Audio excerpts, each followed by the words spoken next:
আমাদের পৌঁছাতে পৌঁছাতে 5:30 ভোর হয়ে গেছে। এই যে 5:30 বাজে, তখনও আমরা গাড়িতে, যেহেতু রাতে জার্নি ছিল ওই জন্যে রাতে তো বেশি জোরে গাড়ি চালানো যায় না, অনেকটাই সময় লাগে রাতে জার্নি করলে পৌঁছাতে।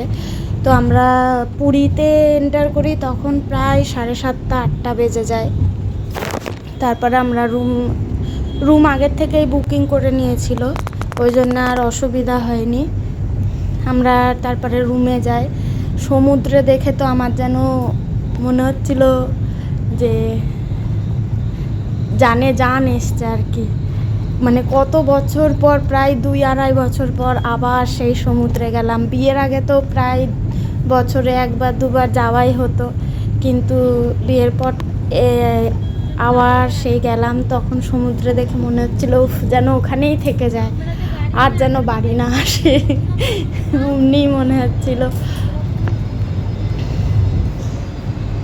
তো আমরা পুরী পৌঁছায় প্রায় 7:30-8টা বেজে যায়। তারপর আমরা আমাদের হোটেলে যাই। সেখানে রুম বুকিং ছিল, ওই জন্য আমাদের অত সময়ও লাগেনি। তবে রুম পরিষ্কার করতে গুছাতে একটু সময় লাগে, ওই যা সময় লেগেছিল। এই যে আর একজনের এসেই শুরু হয়ে গেছে দোলনা চড়া। তার তো শুধু যে ঘুরতে নিয়ে যাবে সে তার কাছেই চলে যাবে, ওর কোনো অসুবিধা নেই কারোর কাছে যাওয়া। এইটা একটা আমাদের সুবিধা, যে আমার আর ওর বাবার একটু সুবিধা হয় যে আমরা একটু ফ্রি হতে পারি, নালে খুব মুশকিল হয় সারাক্ষণ যদি মা বাবার কাছে থাকে। এটা আমাদের রুম ছিল। আসো, 3টে রুম নেওয়া হয়েছিল। একটা 5 বেডরুম ছিল, একটা 4 বেডরুম ছিল, আর আমাদেরটা 2 বেডরুম ছিল। আমি, আমার হাজব্যান্ড আর আমার ছেলে ছিলাম একটা রুমে। আর একটা রুমে বাকি যারা ছিল তারা ভাগ করে নিয়েছিল। এই যে এটা ছিল আমাদের রুম। ও তো ঘুরতে যেতে ভীষণ ভালোবাসে আমার ছেলে, মানে কোথাও ঘুরতে নিয়ে গেলেই ওর আর কোনো অসুবিধা নেই।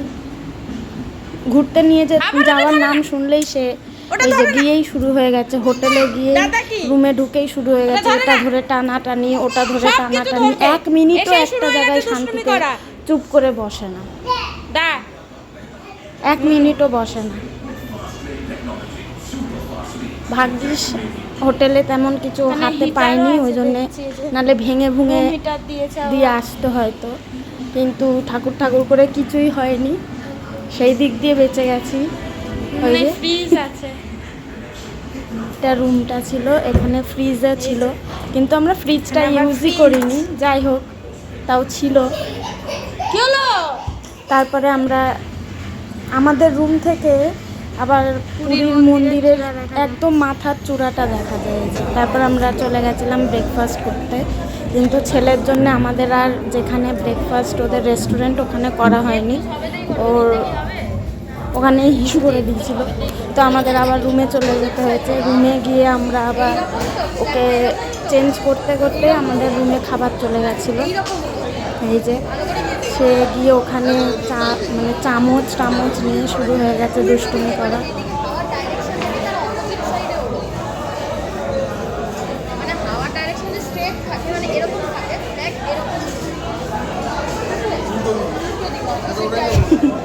সব কিছু যা পাবে এটা ধরে টানবে, ওটা ধরে টানবে, নতুন কিছু। তারপরে আমরা ব্রেকফাস্ট করে চলে গেছিলাম স্নান করতে।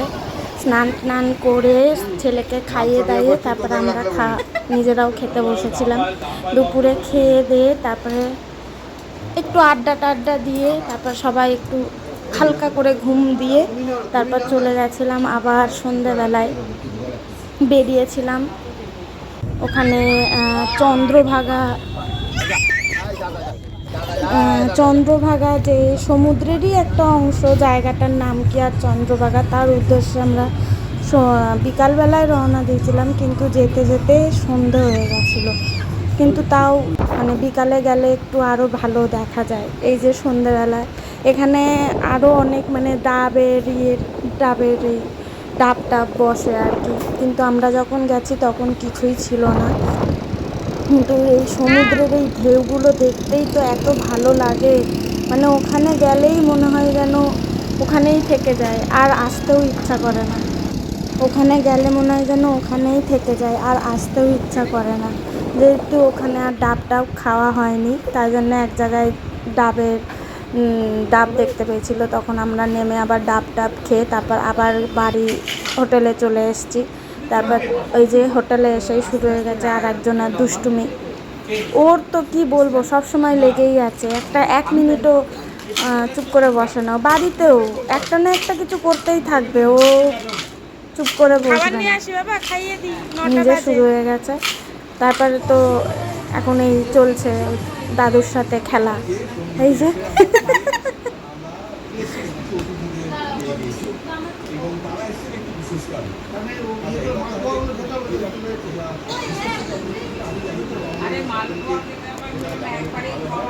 এক জায়গায় চুপ করে বসবে না, একদম শুরু হয়ে গেছে তার খেলা।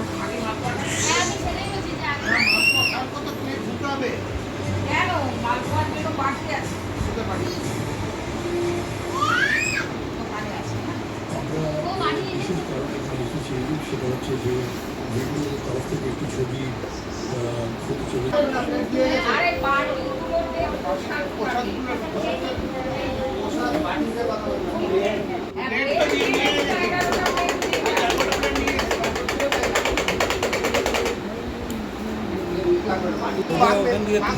তারপর আমরা রাতের ডিনার শেষ করলাম, করে আমার ব্লগ এখানেই শেষ হলো। টাটা। এখানে আসো।